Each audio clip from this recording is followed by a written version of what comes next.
Hello once again to the Wizardry series, part 5 that is. Just showing you the options there.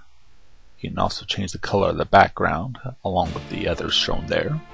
Now let's get to it.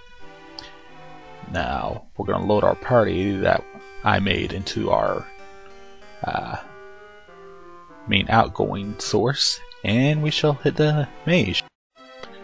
Now hitting the heart of the maelstrom. And we shall skip this menu for now and go explore the maze. As you can see, it's pretty dim, but you can still see at least one square ahead. We'll talk about light spells later. Also, you'll notice several options when you press the Y button. Inspect, pick, use items, set timer. Set timer means how fast the message speed is. Infinity means you have to press the button every time to get it to move forward. One thing you'll be doing a lot in this game is searching for hidden doors or hidden items. So let's just show you briefly what it would look like if we were searching for hidden items. Nothing, of course, we're not going to find anything this deep into the maze. A sign upon the wall reads, "Enter ye who seek the heart to one day rule the maelstrom." So we run into doors if we're not careful, and this is pretty much it. This search for a hidden door you think might want to be here? Nope. So let's look for a fight, shall we? And here we go, 2 slimes, pretty easy there. You have fight, parry, run, and take back. That one was so quick we might as well skip to the next fight here. A lot of the battles you get into will actually go that fast, and you'll probably want them to go fast because you'll do a lot of grinding in this game as far as grinding experience and gold. Now here's one in a little slower motion. 5 flying creatures in row 1 and 5 in row 2 there. So let's go ahead and fight the ones in row 1 first. Just go ahead and fight with the cleric here. Hide for later use there. Mage is going to cast Katana, which is the equivalent of sleep, on the other group. And we'll just parry with the other mage. The actual battle text will vary a little bit during combat, but it's all basically the same idea. Spells will sometimes work, they'll sometimes not, depending on the level of your caster versus the level of the monster, and the IQ or devotion of your spell caster. Creatures will even run away if they feel they are overwhelmed by the strength of your party. Most of the creatures on the first level will only hit you for about 1 to 8 damage, so you're pretty safe for the most part, except for your casters, and they'll be in the bottom rows, so they won't get hit too often there. Usually it's the enemy casters you have to be aware of, and the monsters, when they attack, will possibly poison, paralyze, or some even have special death blows. Even though they don't take all of your health immediately, it will say you are destroyed. And we won. So let's open this treasure chest and see what we get. But how do we open the treasure chest? Well, we gotta find out if there's a trap first. The trapless chest says our thief. Our cleric says it's a trapless chest. But our mage thinks it's a Figby fist, so who are you gonna believe? Of course, you can cast Califo, that's the cleric inspect, by casting a spell, and our party gets 12 gold each. Each survivor, meaning each person alive, will get so much experience or GP based on the level of the monster, the number of monsters, etc. And sometimes depends on luck for the items. Now here we're getting into some of the puzzles.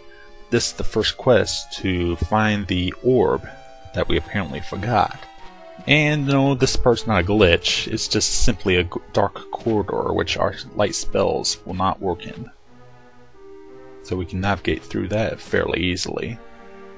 And let's go ahead and go through the in-camp menus. inspect, you'll find out the various statistics of your party, including spells, equipment, the ability to trade, use items, pool gold, read what types of spells you have, drop useless items, and leave the inspection screen. Now I'm casting Dios, a simple heal spell on my party to recover their hit points. The save function, if you want to do a real quick save, if you have to suddenly leave, and you can figure out what reorder does. And memo, we don't got any useful information yet. So let's go to our second fight. Now you notice these masked men, we know they're thieves. There's a fireball, does nice damage. It does 1/8 damage to be more precise, but of course you can use it from any row of your own party. So that's how the mages do their damage. And the masked men thieves will attempt to steal from you a couple times. Most of the time they will fail, otherwise they'll try to run away, hopefully not with your item. And you can also dispel monsters such as skeletons and various other undead if you're strong enough. Of course you can always run or take back, which is go back in reverse to cancel one of your combat decisions. Now these guys are going to beat up on us pretty badly. So badly in fact that one of my characters actually died during this battle. So let's go back to town, shall we? Alright, first step, getting our dead person back to life. You notice they're no longer in our party. So we invite them back so we can get their gold from them by the option pool gold. You can do this in town or in camp. So let's res them. Oops, they gotta be out of our party first. So let's go ahead and remove them from our party. And now we shall go to the Temple of Cant and chant. 250 gold, pretty expensive, but it'll get even worse as you level up. And he lives! Yes! So let's add him back to our party here. And let's take some naps, shall we? Now, since we're still pretty poor, let's go ahead and rent a cot. That's kinda expensive for 1 hit point at a time and 10 gold per hit point. And we also level.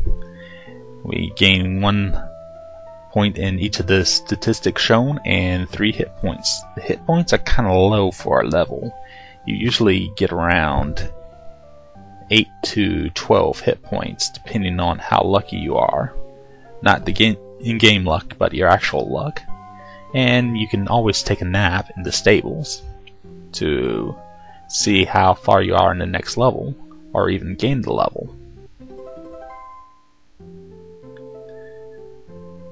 Not bad, 5 hit points, but of course he's a thief, so 5 hit points is actually pretty good for a level for a thief.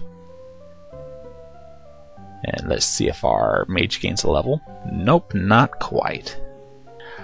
But Magma, they still don't have all their hit points back. Well, there's a little secret to all of this, as far as saving money and being able to recover your hit points. Let's take our cleric and use his Dios spells to recover our hit points, shall we? And then we can actually head back to town after we reorder our men, our women. And let's stay at the inn once again, stay at the stables.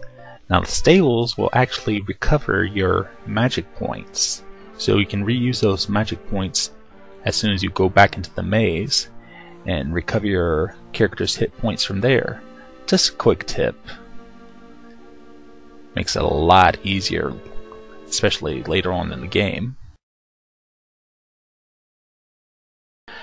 Now I'm running out of time on this video, so I'm going to show you the dangers of dropping items.